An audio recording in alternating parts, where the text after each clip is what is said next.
Bueno, ya comienzan a conectarse nuestros buenos amigos, nuestros foristas, como todos los lunes acá en la última frontera desde la cava de Vaca Brava, Kindy Yard, acá en Caguas. Saludo a todos ustedes, un abrazo a nuestros hermanos acá en Puerto Rico, a nuestros hermanos venezolanos también, que están pasando, como dicen, un momento difícil, un momento fuerte, pero este es el mundo y aquí tenemos que ayudarnos unos a otros de alguna forma manera. El apoyo es importante.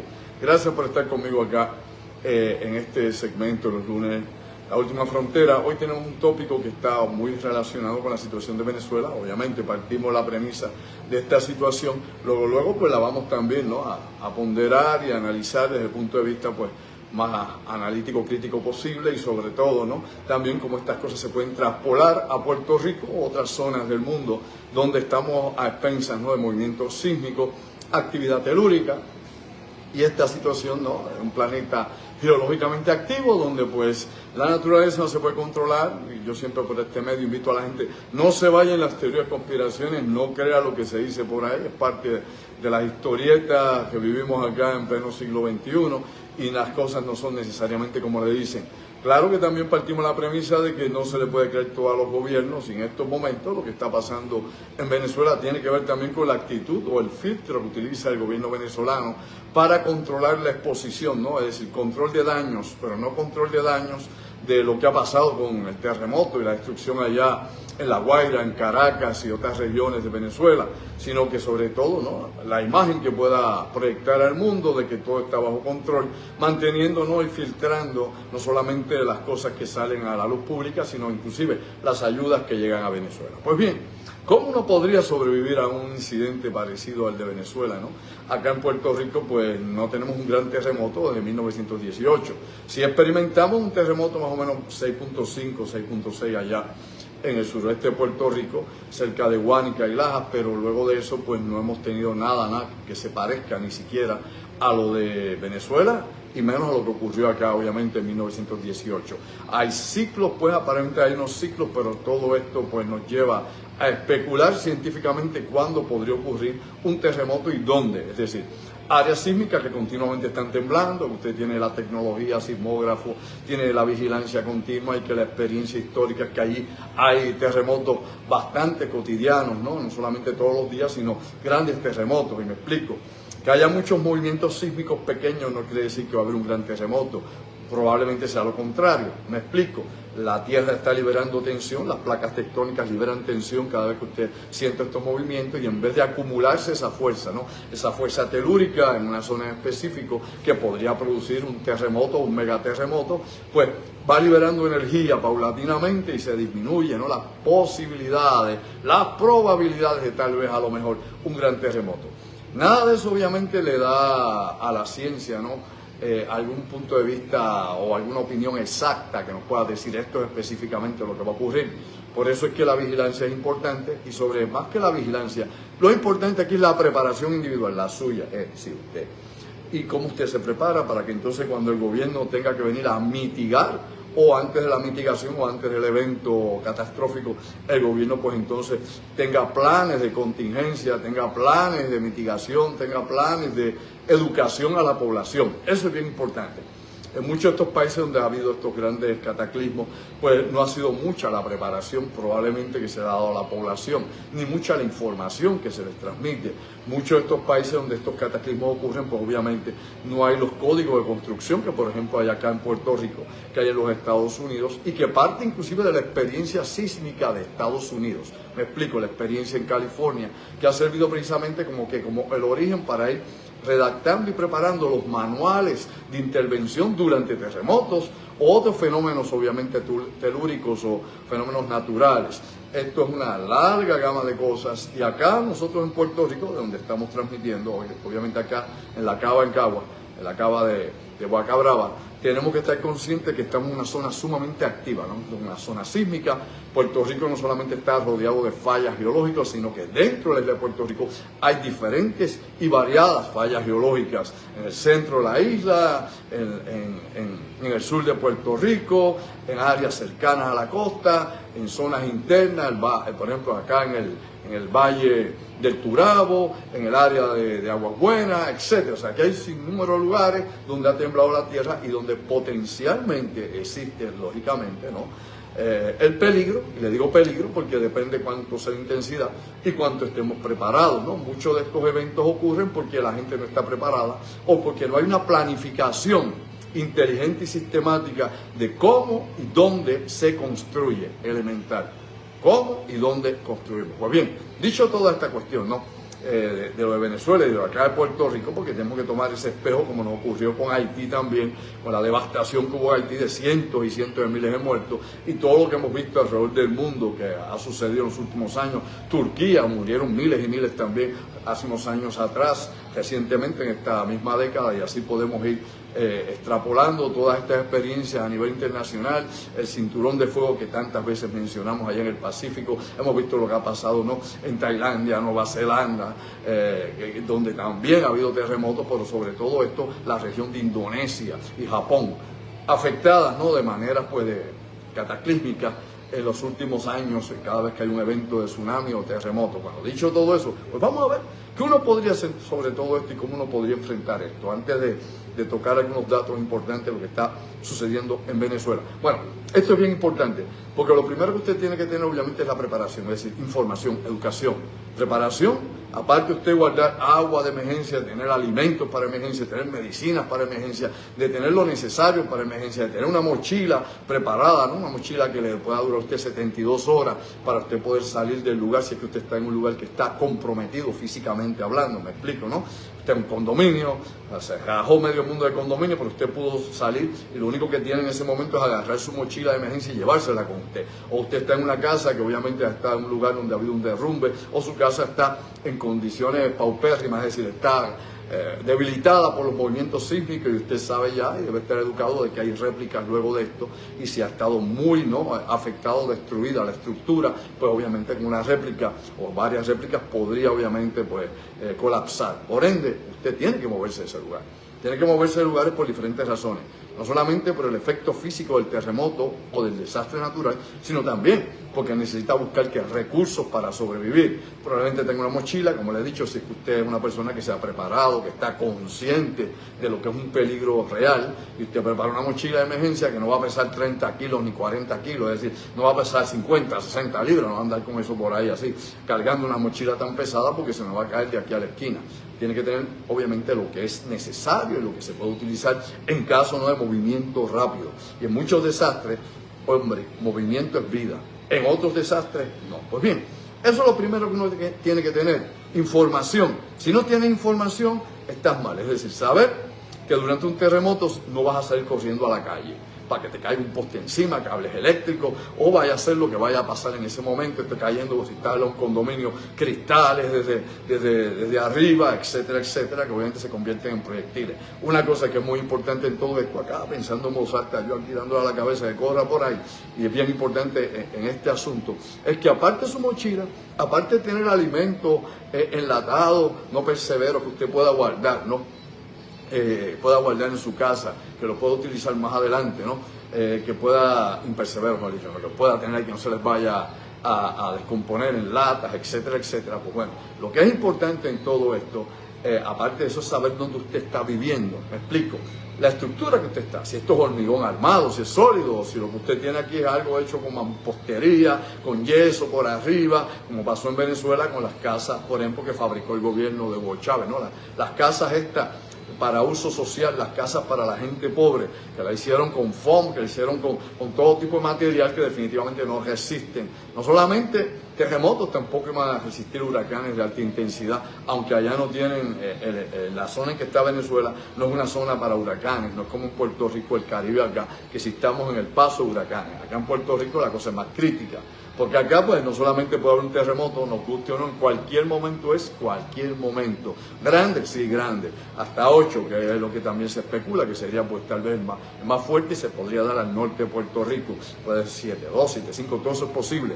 Recuerde que lo que pasamos, como mencioné acá al principio, 6.5 allá en el sur de Puerto Rico, que obviamente movió a toda la isla de Puerto Rico básicamente, y la destrucción fue bastante considerable en esa área suroeste, o el que luego se dio cerca de 5.4 allá frente a Ponce, que también creó efectos y destrucción dentro del casco del pueblo de Ponce y otras zonas. Así que estando conscientes de esa realidad, que no se puede medir en el sentido del tiempo, porque no se sabe con exactitud dónde, cuándo y cómo, por ende usted tiene que tener, nuevamente vuelvo a recalcar, un plan de manejo de emergencia personal, familiar, e inclusive la comunidad, que debería estar sobre todo enlazada y de acuerdo, ¿no?, en armonía para enfrentar cualquier tipo de incidencia, cualquier tipo de vicisitud. Bueno, dicho eso, importante, ¿qué cosas tenemos que hacer?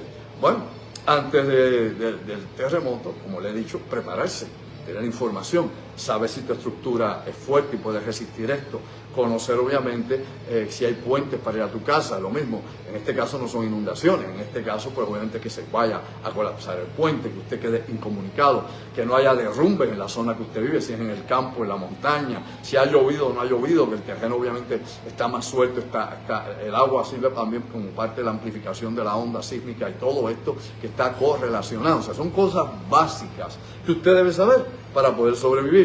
¿Dónde estoy? Bueno, si vivo al lado de una represa de agua, bueno, aquí muchas de esas represas están hechas para resistir hasta cierto nivel los terremotos, me explico, no están hechas para nivel 8. Vamos a hablar cómo es, eso lo puede decir cualquier ingeniero estructural, le puede explicar eso. Aquí se hicieron una serie de reformas y construcciones, especialmente de 1987 hacia acá, luego hubo unas revisiones anteriormente, se habían hecho unos códigos de construcción también, pero aquí se buscaba el terremoto perfecto, 7.2. Lo que va por arriba de eso, pues va más allá de la resistencia o la flexibilidad que pueda tener la estructura para resistir la onda sísmica. Así que son cosas que uno tiene que saber. Uno vive en una casa muy vieja, de varios pisos, cuidado. Usted vive en el condado, que están esas estructuras viejas que tienen 4 o 5 pisos, ahí no es un buen lugar para coger un impacto de onda sísmica si fuera de alta intensidad. Casas terreras pues tienen siempre más posibilidad de supervivencia. Esto quiere decir que no vayan a salir con daño.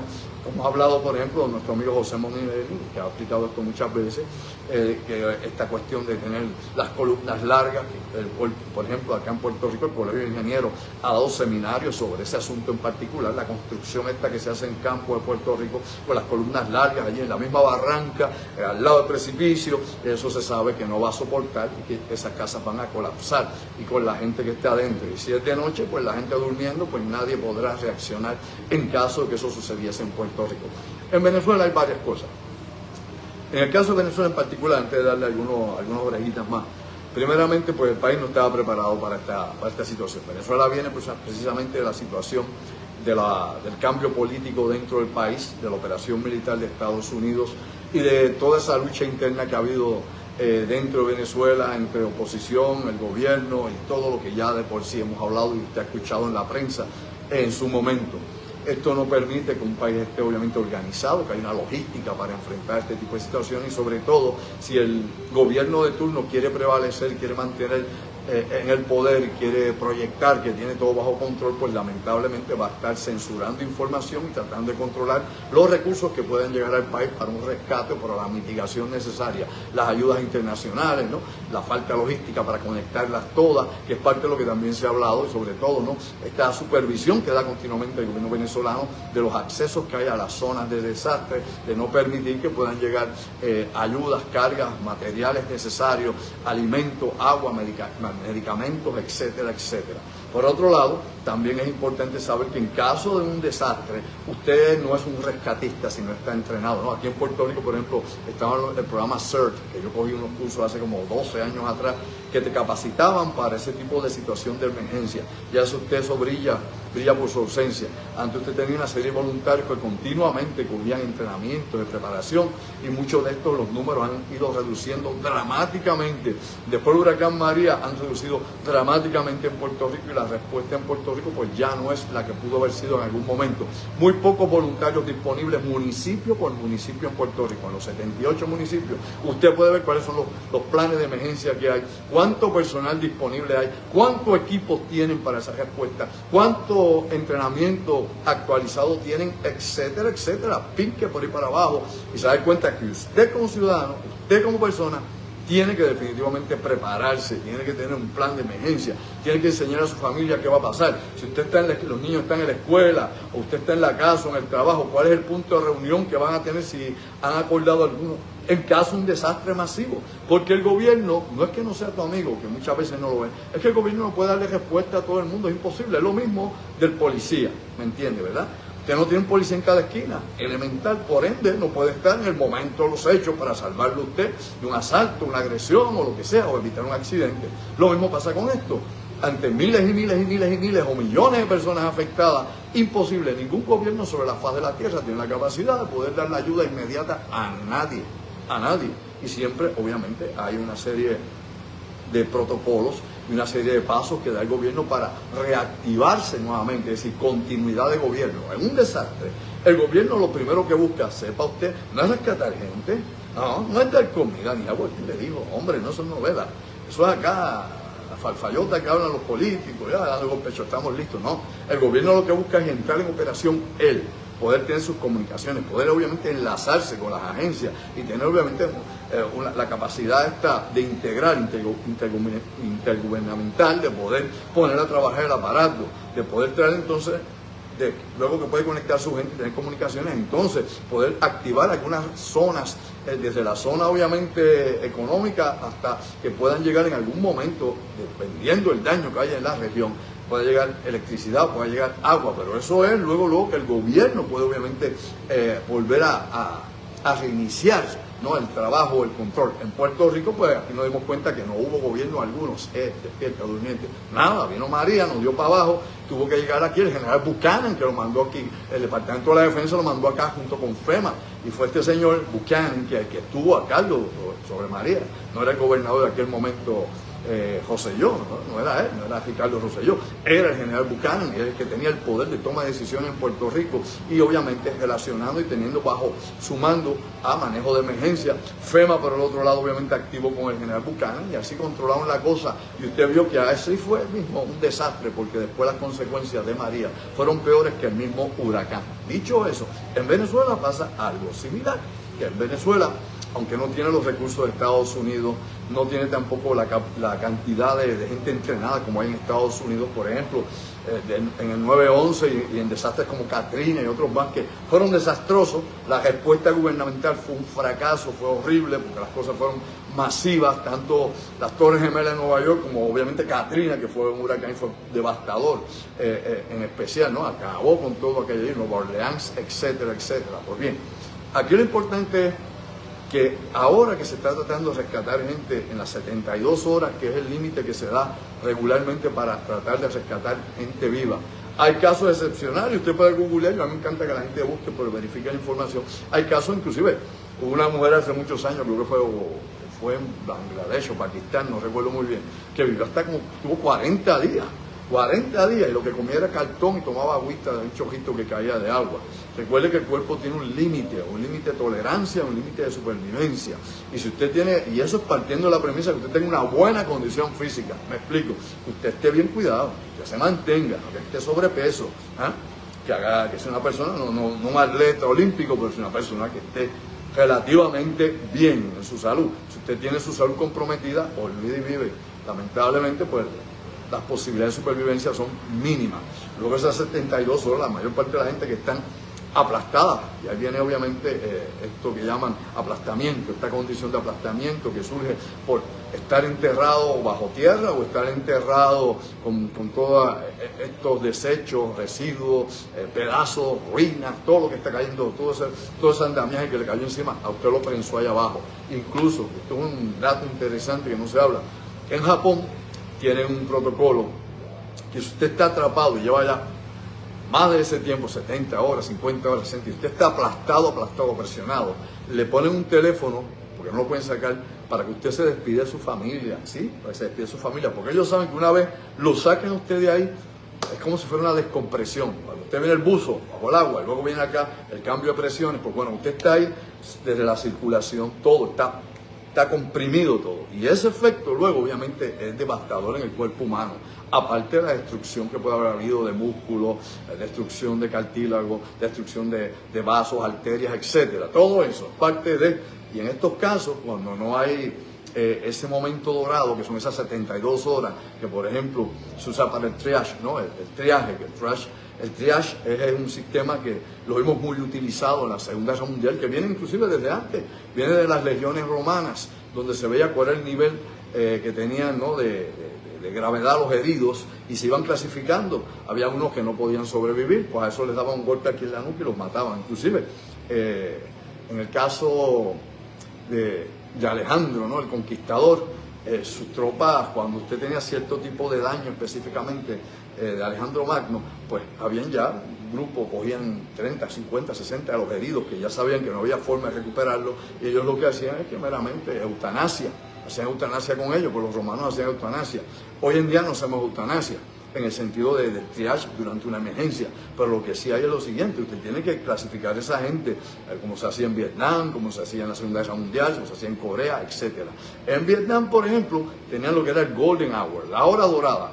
El helicóptero tenía que venir, el chopper tenía que venir obviamente a sacarte el médico de allí, y lo que tenías era 60 minutos. En 60 minutos no te recogían para estabilizarte, te recogían del campo de batalla y llegabas al hospital, sea allá en Saigón o donde quiera que fuera. Tú te ibas, la mayoría, probablemente 75% más de los soldados se morían.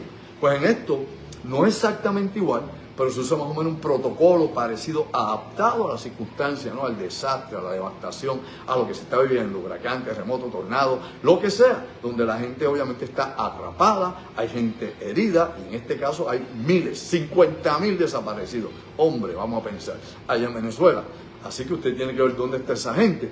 Esta gente está bajo las ruinas, como pasaba, por ejemplo, en Gaza, con los bombardeos que hacía Israel, donde quedaban miles, y todavía hay miles y miles de cuerpos allá debajo de las piedras, lo sabe, ¿verdad? Debajo de las ruinas, debajo de todos esos sedimentos que han caído ahí del bombardeo, ahí debajo hay miles y miles de personas allá. Pues acá en Venezuela hay miles y miles de personas que probablemente estén debajo de esos edificios, debajo de esos condominios, debajo de esas casas multipisos, quién sabe qué más. No hay suficiente personal para, lógicamente, poder cubrirlo todo, porque el daño es extenso. Así que van por partes, van por cuadrillas, van por segmentos, van por zonas. Usted ha visto los perros que utilizan. Los perros están allí. Hay perros que se usan para buscar gente viva. Hay perros que localizan cadáveres, ¿no? Y en estos momentos hemos visto, por ejemplo, en Caracas, no solamente allá en La Guaira, en Caracas hemos visto ya muchos de los reporteros ya usando mascarillas por el hedor de la descomposición de la carne humana, bueno, y también de las mascotas, han sido aplastadas. Ya obviamente empieza a salir todo ese olor, y ya toda esa descomposición lo que te indica es que ahí tienes cientos o miles de muertos ahí descomponiéndose, que hay que sacarlo. Hemos visto que ahí tienen carencia, por ejemplo, allá en Venezuela, de las bolsas, de los body bags, ¿no? Para poder poner los cuerpos de las personas, y que no hay básicamente, los tienen que envolver en tela, lo que sea, y los ponen en línea según los van recuperando. O sea, todo eso está pasando allí, en vivo, en estos momentos, lo que te da a entender que la magnitud de este desastre es terrible. Un gobierno que no tenía las capacidades ni la superestructura, que es el plan de manejo para esto, ¿no? Como hemos dicho, intergubernamental, ni tenía la infraestructura, es decir, el personal preparado, la maquinaria preparada, el equipo necesario para estas cosas, porque para esto no es meramente meter una grúa, porque, como hemos dicho en otras plataformas, te mete una grúa, un tractor allí, si hay alguien vivo lo acabó de matar, elemental. Así que esto tiene que hacerse a mano, y obviamente usted se da cuenta que inclusive los perritos que usan, los perros entrenados, llevan botas, porque eso está lleno de vidrio, metales, piedras filosas, todo lo que usted quiera. Pero aparte de la mascarilla que pueden utilizar los reporteros, que también deben estar utilizando, y no hemos visto a todos, sino a algunos, para el rescate, no solamente por el hedor o el olor a descomposición de carne humana, se utiliza también porque, por el particulado, no solamente allí lo que hay es cemento, ahí también hay otro producto que es sumamente peligroso, y que lo vimos en el incidente o en el desastre del 9/11 en el 2001, que es el asbesto. Hay asbesto, tiene que utilizarse para protegerse. ¿Usted sabe cuántas personas se enfermaron de cáncer y otras condiciones respiratorias luego del 9/11? Haga el search, busque, y se le va a caer la quijada. no 10, no 20, no 100, no 200, no 500, miles de personas, no solamente a los rescatistas que estuvieron allí trabajando, sino gente en Nueva York donde llegaba todo ese residuo, ¿no? Todo ese particulado de las torres que cayeron y todo aquel, pues afectó a toda la zona, obviamente, directamente. Lo mismo ocurre acá en las áreas urbanas o lugares donde había grandes desastres, pues dependiendo cuáles sean, ¿no?, los componentes que se usaron para la construcción, hay que entonces evaluar cuál puede ser la contaminación, el efecto contaminante que trae todo esto. Pues bien, volviendo de nuevo a la cuestión de sobrevivir o no sobrevivir a esto, aparte del sentido común o lo que usted quiera, usted tiene que tener información. Como he dicho, ver la estructura en que usted vive, qué accesos hay donde usted vive, al igual que en inundaciones, huracanes, puentes, cuántos puentes hay, etcétera, etcétera, su mochila de preparación para esto. Y obviamente, lo que siempre nos dicen, agáchate, cúbrete y agárrate. Eso es algo que les repiten a los niños continuamente en simulacro en la escuela. Agáchate, cúbrete y agárrate. Eso es para terremotos. Es decir, vas a tratar de irte debajo de una mesa o debajo de una estructura que sea más sólida dentro, los muebles, lo que tengan en el área, alejarte de las ventanas, no le vas a romper el vidrio encima, obviamente no vas a sobrevivir. Si va a colapsar la cosa, por lo menos exista algo físicamente que te proteja, y mientras haces esa posición que te agachas completamente, queda básicamente una burbuja. Esa burbuja, una vez cae todo, si es que quedas atrapado, pues te da un espacio para respirar. Lógicamente vamos a pedir que tengas allí mismo agua, ¿no? ¿Quién va a tener agua encima? No sé, que tenga usted una cantimplora que ande con eso todo el tiempo, ni que vayas a tener alimento allí. Hay gente que ha sobrevivido porque donde han quedado atrapados es en una cocina.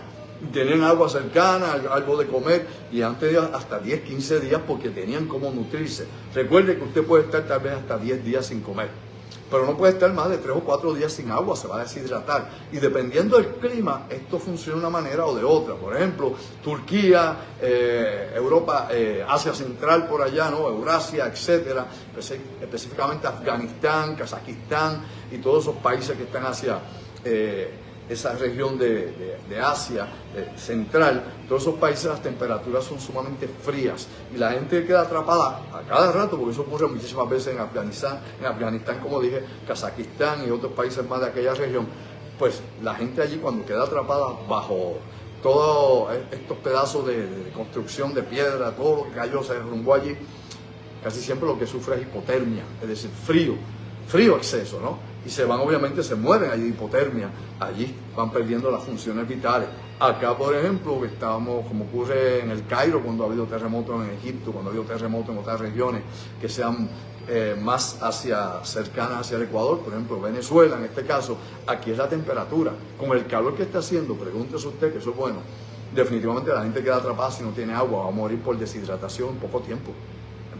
O sea, y eso contando de nuevo, que no tenga condiciones prevalente, que no esté enfermo, que no tenga alguna limitación física, etcétera, etcétera, que no esté el sistema inmunológico comprometido. Esa gente que está allí sin agua, a altas temperaturas como las que tenemos ahora en esa región de Venezuela, por darle ejemplo, cercano a Puerto Rico, aún más al sur que nosotros, pues definitivamente la posibilidad de supervivencia se reduce significativamente, y eso son cosas que hay que contar. Otra situación es, siga sacando cadáveres, tiene un problema obviamente con los patólogos. ¿Dónde están, por ejemplo, las estaciones para procesar a los cadáveres que se recuperan? Me explico, ¿no? Entonces, la cuestión forense, ¿dónde están? ¿Dónde están las unidades forenses allí? No hemos visto todavía nada, no hemos visto nada allí. Gente que sacan cadáveres y si el familiar está cerca y cree que está allí, lo puede identificar, muy bien. Si no, ¿dónde? Si va a sacar miles y miles desde ahora, que es lo más rápido, lo más inteligente, lo que se llama planificación, saber de qué se está hablando y qué se hace, usted necesita unidades de procesamiento de cadáveres forense, porque usted sabe que de ahora en adelante, por cada persona viva que encuentra, va a encontrar 100 muertas. ¿Lo sabía? Esa es la estadística, vamos a aprender. Por cada persona que usted rescate ahora viva, van a haber 100 que ya se murieron. Elemental, y más si hay 50.000 desaparecidos. Así que, directo al grano, simplemente usted necesita que unidades forenses allí, patólogos que empiezan a identificar cadáveres, ¿no? Mujeres, edad, etcétera, etcétera. Y para eso, por ejemplo, acá en Puerto Rico, aunque tuvimos aquel revolú que murieron 5.000 y pico personas luego del huracán María y todo aquello, y vimos allí en ciencia forense, y los contenedores llenos apestaban de gente descomponiéndose, y todo eso lo vimos en Puerto Rico, fue la verdad. Y cosas similares pasaron en Katrina también, allá en Estados Unidos y en otras zonas donde ha habido desastres masivos. Lo que aquí hay que recalcar en esto es que definitivamente van a tener que tener unidades para poder llevar todos esos cadáveres, poderlos identificar, poder saber si era mujer, hombre, edad, identificar si se puede identificar de alguna manera. Y mientras más descompuestos estén, visualmente no son identificables. Así que, y si están obviamente, que diría yo, triturados por la caída de cayeron, estaban en un piso 15 y se cayó eso por ahí para abajo, eso fue una moledora de carne, pues bueno, ver si ADN, y usted cree que va a haber ADN para toda esa gente, bien difícil. Acá en Estados Unidos obviamente hay los recursos, hay el dinero, hay la capacitación, hay los profesionales, hay el sistema para hacer eso, pero en Venezuela la realidad es que no hay ni la superestructura ni infraestructura, no hay ese sistema. Y por otro lado, aunque se estén enviando cuadrillas especializadas, no se le está dando toda la cooperación a muchas de estas cuadrillas. Algunas dicen que sí, otras dicen que no. Vaya usted a saber quién es quién. El topo mexicano dice una cosa, los dominicanos dicen otra cosa por acá, que están trabajando allá, el grupo de España no pudieron llegar, etcétera. O sea, hay una serie de restricciones en la zona y cómo se está moviendo el desastre en estos momentos allí. Ahora bien, importante, como dije, tipo de lugar donde usted esté, como estaba hablando también, ¿cómo va a sobrevivir uno a esto? Pues bueno, por un lado está la suerte, eso no hay duda de eso. Pero por otro lado está también la capacidad que uno tenga de saber qué hacer en el momento de los hechos, qué hacer antes, durante y después. Antes, preparación, tener la información, saber cómo comportarte en el momento que pueda pasar esto y tener los recursos a la mano, desde la pequeña mochila de emergencia hasta alimentos y agua en tu casa, si es que tu casa resiste el impacto obviamente sísmico y usted puede mantenerse en su casa y no salir a la calle como un loco porque no sabe qué se va a encontrar por ahí para abajo, aparte de gente histérica corriendo, ¿no?, en pánico. Segundo, y esto es bien importante, guarecerse en el momento en que ocurre el terremoto. Como he dicho, hombre, agáchese, agárrese, obviamente se mantiene asegurado de que no vaya a pasar nada más, ¿ok? Eso es importante, que usted se cubra y que esté protegido en caso de que haya derrumbe en la zona donde esté, tenga un mueble o algo que lo proteja. Otra cosa que es importante a todo esto para darle más movimiento a lo que podría ser en ese momento, obviamente una vez pasa el fenómeno, es ver que, aparte de las cosas que usted pueda tener, si tiene alguna, qué ayuda hay viable. Hay que ver entonces cuál es la respuesta de la comunidad, sus vecinos, cómo van a actuar sus vecinos. ¿Tiene un buen vecino? ¿Tiene un mal vecino?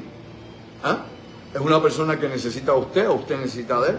¿O hay colaboración conjunta a los vecinos de la zona? Es decir, todos de alguna forma u otra nos ayudamos, todos hemos hablado, yo hablé con mi vecino al frente y la atrás, nos conocemos todos y hemos hablado que en caso que pasase tal cosa nos vamos a ayudar. Hemos visto en Puerto Rico con las pasos de huracanes vecinos que se unen, limpian la carretera, mueven escombros, etc. Hemos visto eso y gente que se ayuda hasta donde es posible, pero no sabemos más adelante. Recuérdese que un huracán es una cosa, un terremoto es otra, no se parecen en nada. No, cada emergencia es diferente, cada evento catastrófico no es igual al anterior, porque depende, para un lado, desde la sociedad, la cultura, el gobierno, el lugar, el tipo de fenómeno, topografía. Hay una serie de factores que van desde lo cultural hasta la organización política del país, hasta obviamente la cuestión ambiental. Y luego la intensidad del sismo, y si usted está cerca del epicentro del terremoto, usted está cerca del epicentro del terremoto, las ondas obviamente sísmicas van a ser mayores, ¿no? La fuerza que va a impactar las estructuras en superficie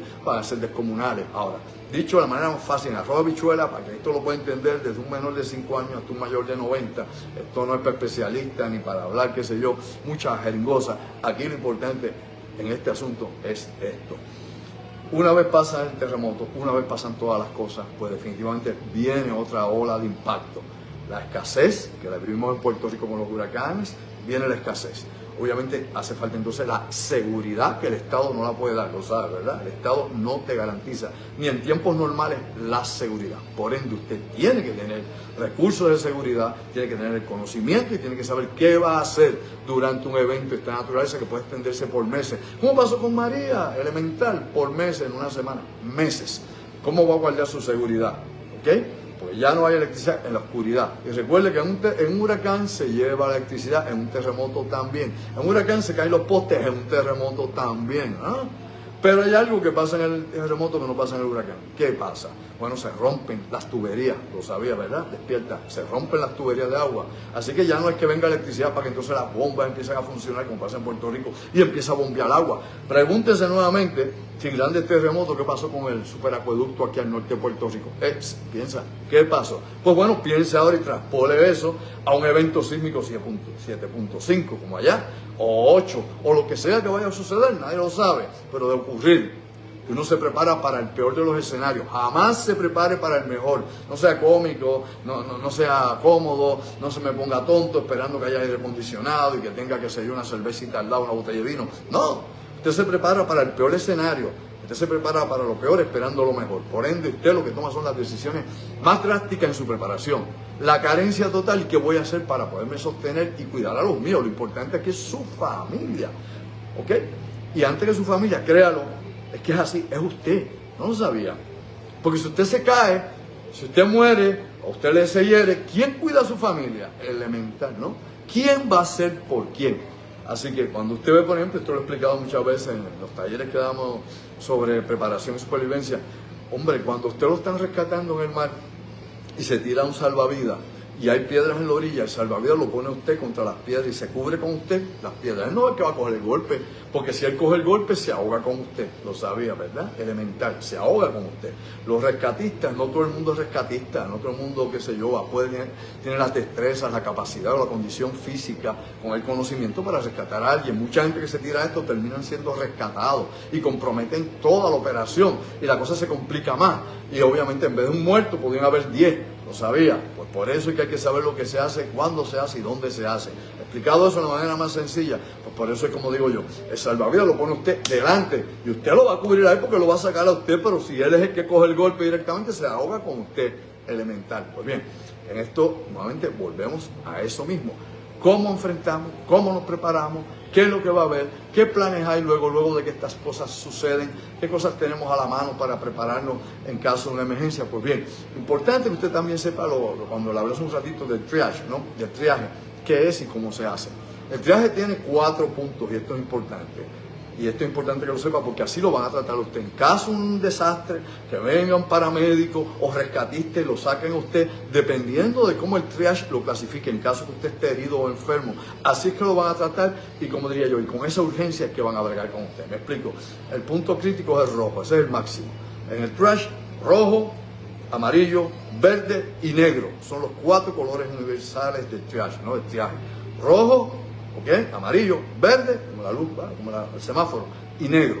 Rojo, hombramente, alguien grave, está crítico, tiene hemorragia, hay que sacar a la persona de allí, de la manera que sea, por helicóptero, por bote, por camión, como sea. Esa es la persona que obviamente está a punto de morir, que es importante que se rescate, que se lleve a cabo, ¿no? la intervención médica lo más rápido posible. Ese es rojo, obviamente es crítico, ese es grave, y hay que atenderlo rápido, se muere ahí mismo.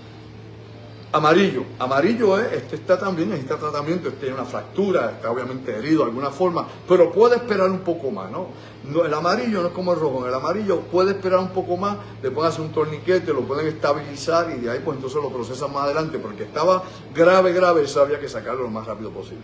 Rojo, lo peor, grave, obviamente a punto casi de fallecer. Amarillo, usted está herido, usted está golpeado, pero puede aguantar y se le puede estabilizar. Y luego viene el verde. El verde, pues, qué sé yo, cogió una laceración tonta, tiene más miedo que vergüenza, está nervioso, qué sé yo, estuvo un tiempo ahí, pero tiene algo de calambre, o cogió un par de golpes, pero que son laceraciones, o pueden ser, qué sé yo, golpes que puedan ser movidos, o heridas superficiales, pues eso es leve. Eso usted lo ponen en verde, así va. Rojo, amarillo y verde. Y luego aparece el negro. ¿Qué es negro? Bueno, negro es que falleció, se murió. Negros son la gente que murió. Todos los muertos que están en cadáveres, ¿no? En los body packs, ahí toda esa gente, esos son en negro, murieron. Por eso usted ve como esta especie de graffiti, ¿no? Este signo que se pone en los edificios cuando están en el rescate, que ponen una D de dedo, una D. Bueno, son edificios que revisaron y lo que hay son muertos. O sea, ahí no hay gente viva. Hay muertos, luego hay que sacar esos cadáveres, extraerlos y hay que demoler el edificio, porque todos esos edificios hay que demolerlos, no se reconstruyen. Se van a demoler esos edificios.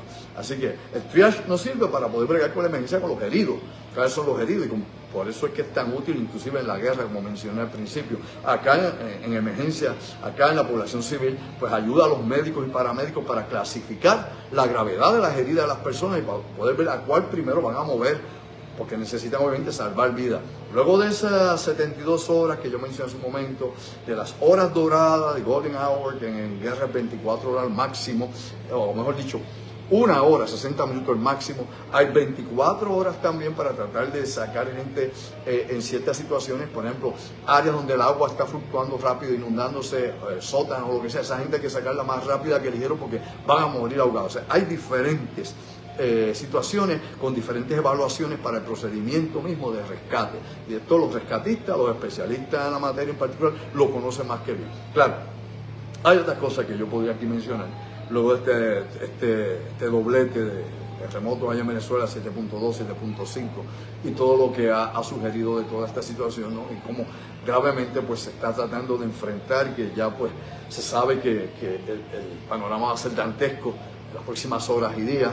Cada vez que se pierde un minuto, una hora, media hora, momento a momento, se sabe que se está perdiendo una vida, que hay gente que no va a poder ser rescatada con vida, que hay gente que no va a sobrevivir, y esto pues es impactante no solamente para los familiares, sino para la sociedad completa en Venezuela y para nosotros acá, que aquí se siente el dolor de nuestros hermanos venezolanos. Y aparte del dolor de nuestros hermanos venezolanos, pues tenemos que retratarnos en esa situación de lo que está pasando allí. Recuerde que la situación política de México ha pasado esto muchas veces. Yo recuerdo en los 70, cuando estaba por ahí el terremoto que hubo allá en Ciudad México, devastador.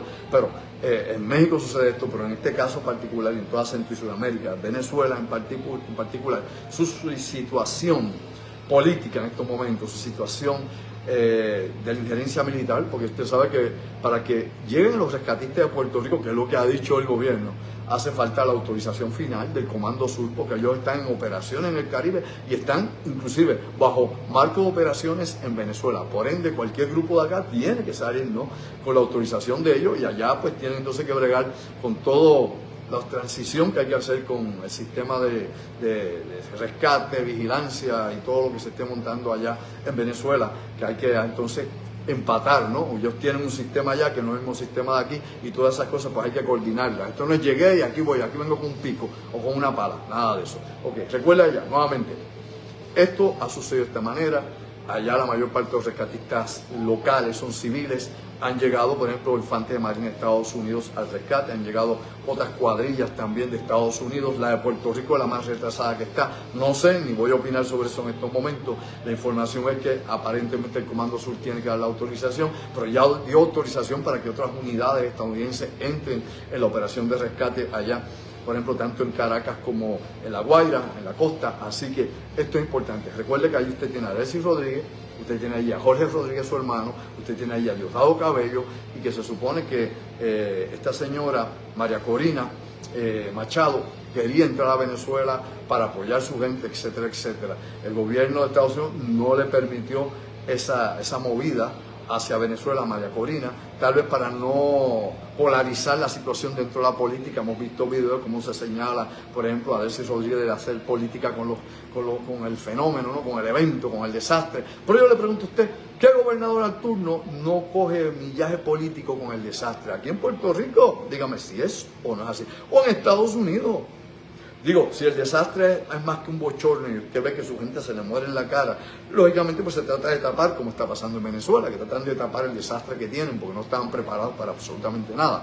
Pero lo peor que usted puede hacer es polarizar entonces esto en un dolor tan grande y en una pérdida tan grande en Venezuela, ponerlo entonces en el marco político de que esto es politiquería, aunque lo haga el gobierno de turno allá.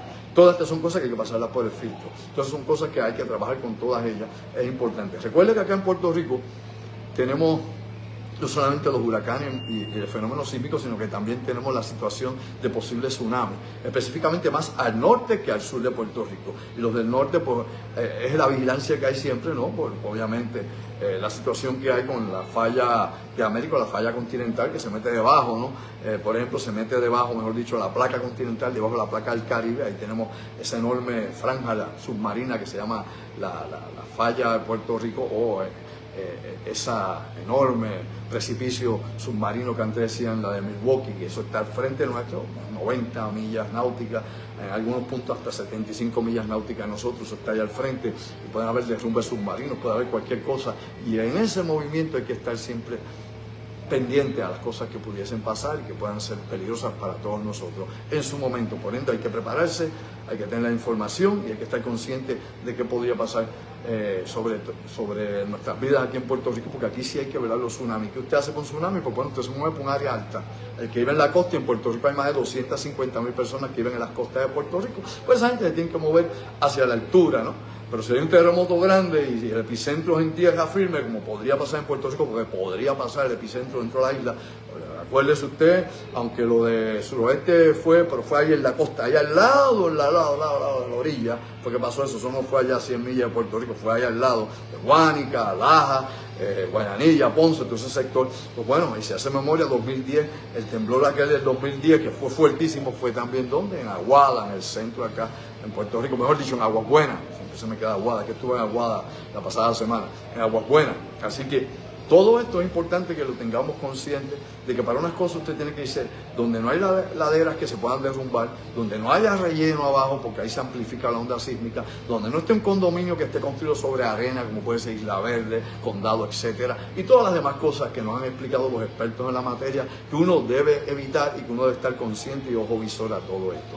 Así que tenga un plan de contingencia, tenga una mochila de emergencia, tenga comida y agua en su casa, sepa cuál es la fortaleza o debilidad de la estructura en que usted está viviendo, condominio, casa terrera, la que sea, o de 2 pisos, sepa qué tipo de subsuelo tiene, si es relleno o es sobre piedra. Lo mejor es vivir sobre áreas sólidas de piedra, que no sea relleno artificial o relleno natural que traiga la correntía con los años.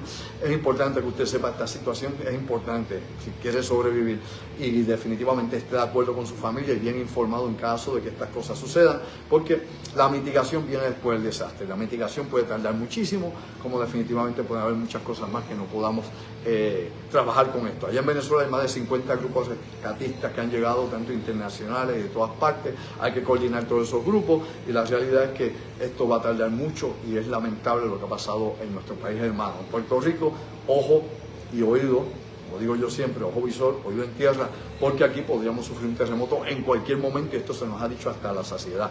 Así que pues vamos a olvidarnos el chinchorro por hoy y vamos a ubicarnos y a tener un plan para nuestra familia. Hay que proteger nuestra familia. Porque como dije, si usted no se protege y no tiene un plan para usted, usted no es que entonces quien pueda proteger a su familia si usted falta. Si su familia está bien y usted la protege, ese es el primer paso. Para seguir protegiendo a la familia, entonces tenemos que ver los que nos rodean y si esa gente es peligro o no es peligro para nosotros una vez caiga todo debido a un desastre como este. Si hubiese un desastre de esa naturaleza aquí en Puerto Rico en 100 por 35, lógicamente por la topografía y por la forma en que se ha construido, aunque aquí hay unos códigos de construcción, especialmente después de 1987, que nos dan mejor estabilidad y más flexibilidad a la estructura para que pueda aguantar el movimiento sísmico. La realidad es que si usted tira del 87 hasta 1900, hasta el año 1900 del siglo XX, pues obviamente usted tiene ahí 87 años de construcciones en Puerto Rico, que es la mayor parte de las cosas que hay sobre la superficie, urbanizaciones, condominios, hospitales, todo, edificios gubernamentales, etcétera, etcétera. Despierta durmiente. Bueno, mis amigos, será hasta el miércoles, los dejo aquí, compartan este contenido, le dan un like, recuerde que esto es acá, como digo yo, en la última frontera, aquí pues vamos a gozar estas cosas y hablarlas así libremente,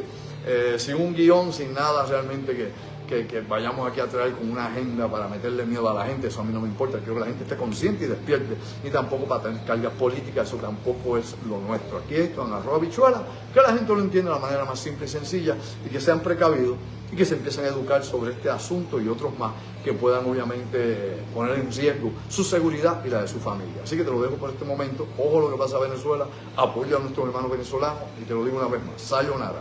Ojo visor, oído en tierra, prepárense acá, mi hermano, que definitivamente somos vulnerables. En algún momento, sépalo, en algún momento vamos a pasar algo así y quién sabe qué más. Sayonara.